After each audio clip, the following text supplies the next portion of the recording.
Bonjour à tous et bienvenue dans le bazar de Tsubasa, c'est Radonga. Alors on sort un petit peu des vidéos directement sur le jeu, sur l'anniversaire, les invocations, pour vous parler d'une idée que j'ai eue en parlant avec certains d'entre vous sur Twitter, et pour vous montrer un petit peu moi ce que je ferais dans un jeu comme Captain Tsubasa pour les anniversaires. Parce que, vous serez tous d'accord avec moi, le gros problème des anniversaires Captain Tsubasa Dream Team, c'est le manque d'originalité. On n'a souvent pas l'impression d'être pendant l'anniversaire, à part peut-être le fait qu'il y ait plus de portails. Alors avant, il y avait au moins l'originalité des maillots officiels. Ça a disparu, puisque maintenant on a des maillots officiels toute l'année. Donc très dur de distinguer un anniversaire de ce qui n'est pas un anniversaire. Et donc moi je vais proposer une idée qui sortirait des habitudes de club et qui utiliserait la Coupe du Monde, parce que avoir un jeu de foot entre les mains et ne pas profiter à 100% du fait qu'il y a la Coupe du Monde, c'est dingue. Quand on voit qu'ils sont capables d'acheter les droits de Barcelone, la Juventus, et qu'ils font rien autour de la Coupe du Monde, c'est extrêmement décevant. Et vous l'avez vu sur la miniature, le titre, vous l'avez compris le concept, ce serait rajouter le Qatar. Mais vous l'avez aussi compris, c'est pas n'importe quel Qatar, c'est pas des OSEF qui vont apparaître.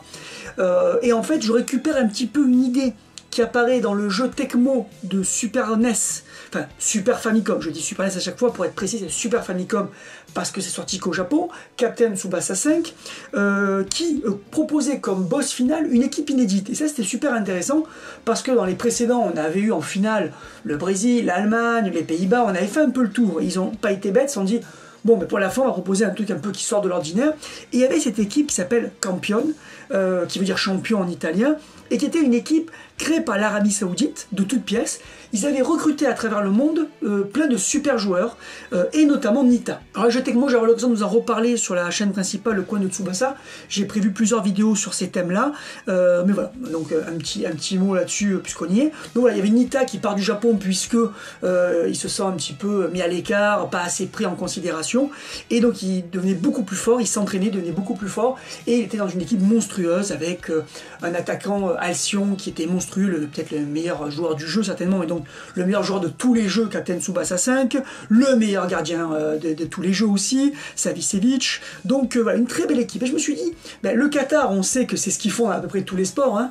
Ils achètent entre guillemets des joueurs d'autres nations. Ils vont au Kenya et ils vont payer les mecs pour qu'ils changent de nationalité pour au JO courir sous le drapeau qatari. Et pour le foot, ils ont aussi un petit peu fait ça.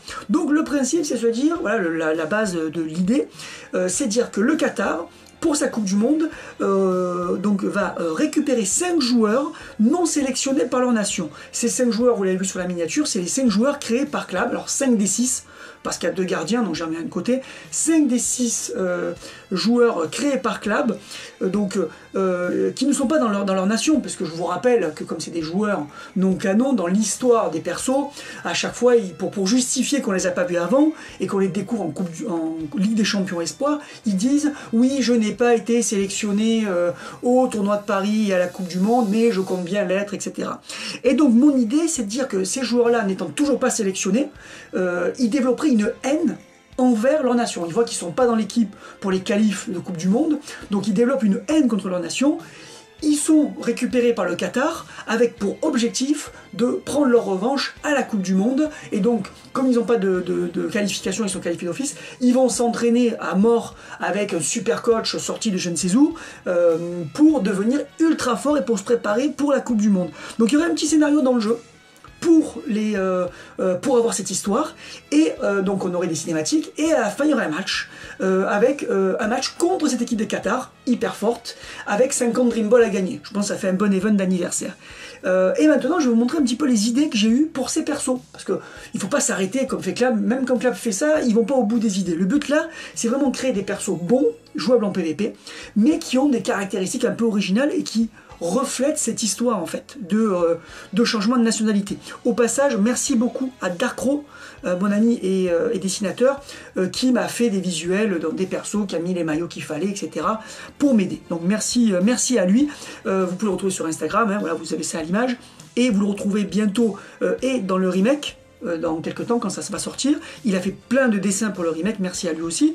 Et vous le retrouvez aussi dans le jeu Captain Tsubasa All-Star Game, qui va bientôt être dispo. Je vous tiens au courant, hein, je vais commencer à vous donner des infos, qui sera bientôt disponible. Et il nous aide pour certaines cartes de personnages qui ne sont pas dans le manga, où on n'a pas ce qu'il faut, parce qu'on va rajouter les persos, d'autres persos Tecmo pour compléter. On va atteindre les 480, 485 cartes dans le jeu, monstrueux. Et il nous aide pour certains visuels, il nous fait des jolis dessins.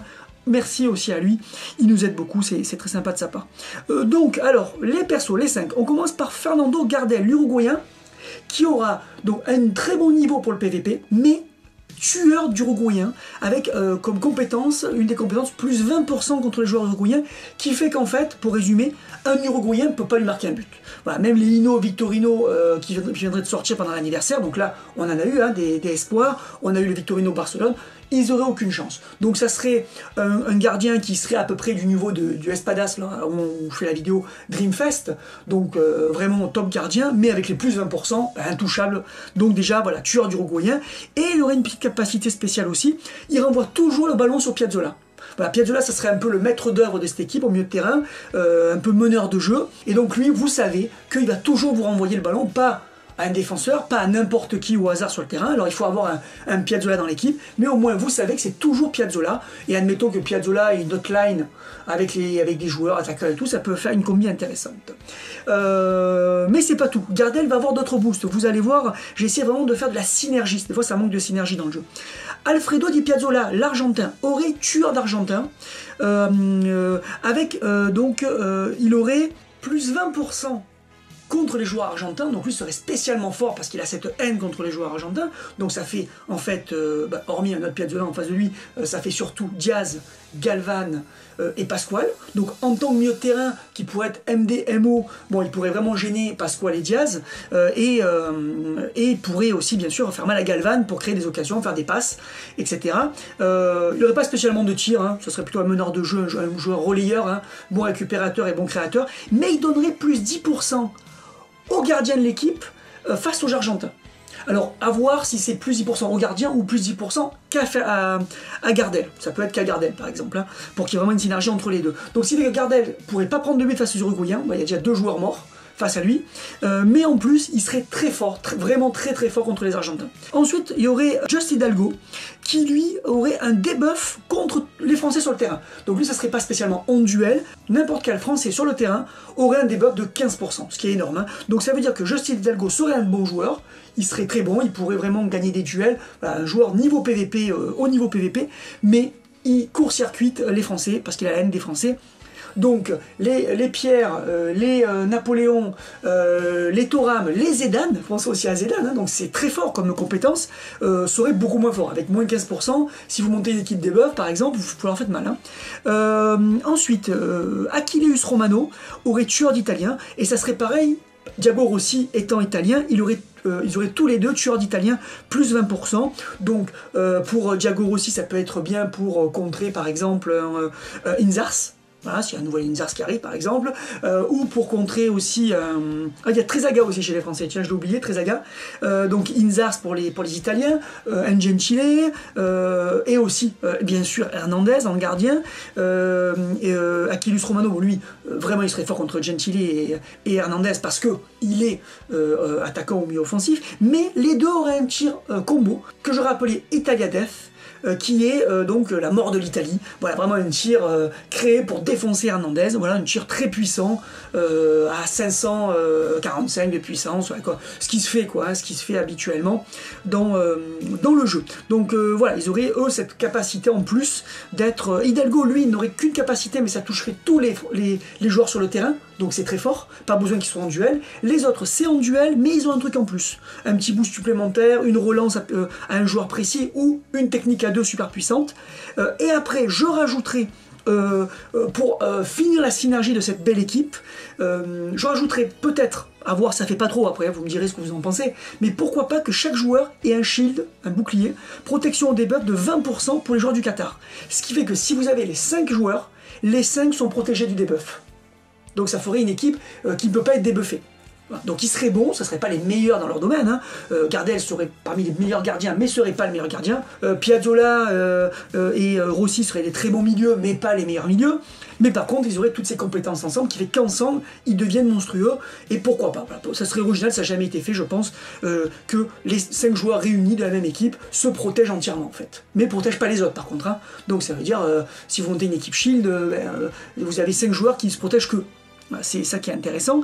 Et après, bien sûr, pourquoi pas une combi à 4, une 2 à 4 très puissante, à 500 ou un truc comme ça, et un tacle à 4, très puissant aussi, pour vraiment parler de leur synergie. Il y aurait moyen de faire un truc hyper hypant autour de la Coupe du Monde. Le Qatar, en soi, ça fait pas rêver dans le jeu, mais si vous récupérez ces joueurs qu'on n'a pas vus depuis 1 an et demi, ou 2 ans, vous les faites revenir forts avec les maillots du Qatar, je trouve qu'ils sont quand même pas mal, ils sont assez jolis comme ça, le maillot est assez sympa, et que vous créez une vraie synergie, ça vous fait un event hyper cool, il faut les battre, et derrière, 2 portails, hein, par exemple, hein, avec 3, avec 2, et le but c'est de réussir à avoir les 5. Alors il faudrait que ce soit jouable quand même tout seul, hein, c'est ça que je précisais, hormis ces boosts, il faut qu'ils soient assez bons pour le PVP, mais donc des joueurs totalement viables, mais ensemble, ils sont extrêmement forts. Voilà, pas cheater, attention, il ne faut pas que ce soit des game breakers, mais extrêmement forts. Et moi j'aime bien, c'est le fait, ils auraient dû faire ça d'après moi, Clav, qu'un joueur soit fort, mais cheater contre une catégorie. Ça obligerait à avoir de la tactique, de jouer sur les remplacements à la mi-temps. À la mi-temps, on se dirait, Achilles Romano, il est fort contre les Italiens, cheater contre les Italiens, je vais le déplacer pour le mettre face à Gentile pour profiter de ça. Et votre adversaire se dirait pareil.